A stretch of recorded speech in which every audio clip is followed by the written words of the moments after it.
Ladies and gentlemen, it is my honor to introduce, one last time, the President of the United States, Joe Biden.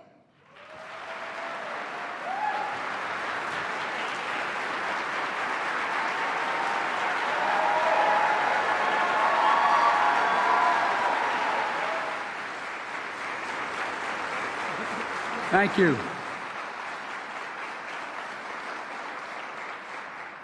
Every time I'm here, it's made me so damn proud to be an American.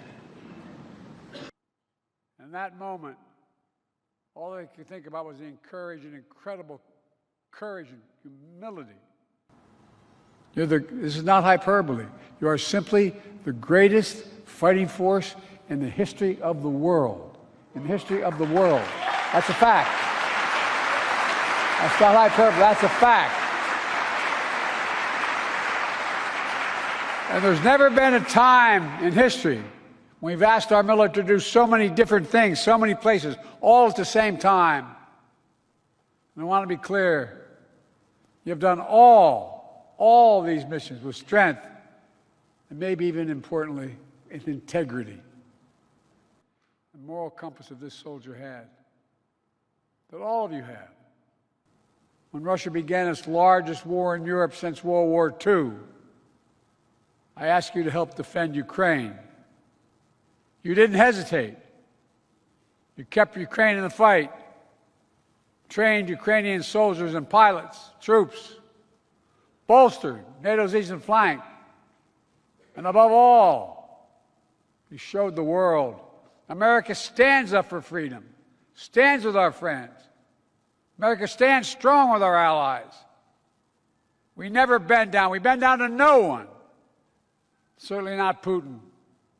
And now, nearly 3 years later, Putin has failed to take Kyiv, failed to make large territorial gains, and failed to break NATO. As a matter of fact, when I spoke to him on the phone, on America's watch, dictators do not get to do whatever the hell they want.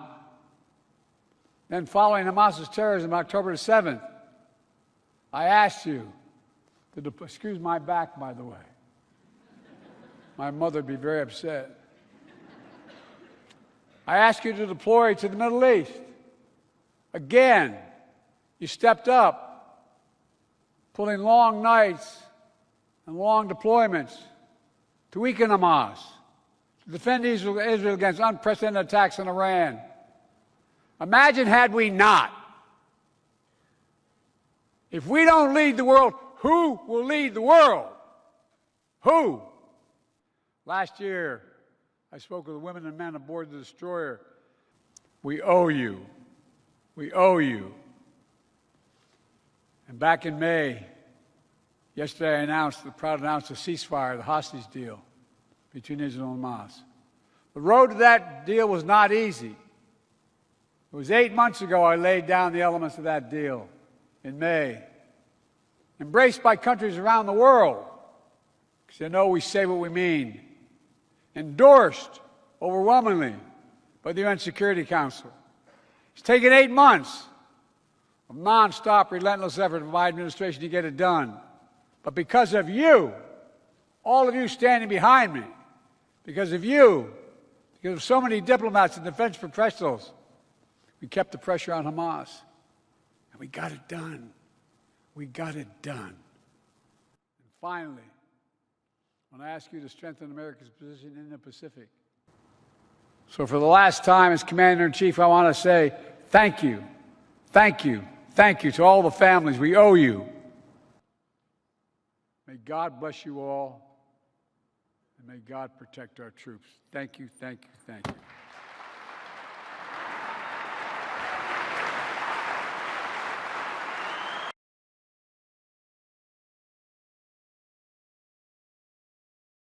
In his Wednesday farewell address, President Joe Biden warned that the United States could be sliding into an oligarchy caused by tech billionaires. He created the first major American car company in generations, and his rocket company is...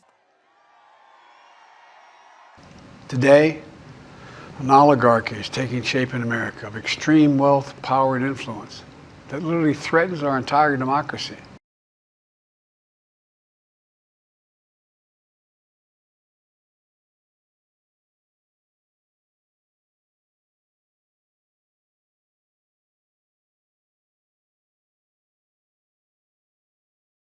This was a big warning simply because the word oligarchy has a lot of negative connotations.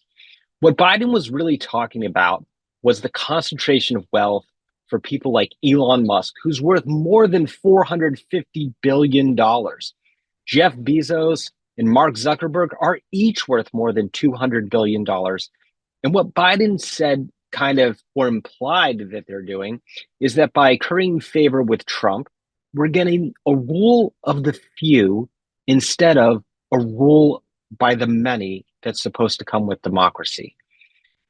Oligarchies, in particular, are about serving the rich. And what Biden seemed to be suggesting is that if you serve the rich, that's going to come at the expense of people. And yet, at the same time, this is something of a dangerous slope because businesses like Amazon, Meta, and Elon Musk's various companies have created a lot of jobs and a lot of middle class and upwardly mobile lives. On top of that, a lot of academics would say that the United States was already risking oligarchy because Democrats also get money from billionaires. Some of the most prominent examples of oligarchies around the world would include, say, Russia or apartheid-era South Africa. In each case, what we saw was that individuals' rights and freedoms were ultimately undermined in some form by the concentration of wealth and that mix in which profit and politics go together at the public's expense. No doubt that America is in a position to continue to succeed. That's why my farewell address tonight, I want to warn the country of some things that give me great concern.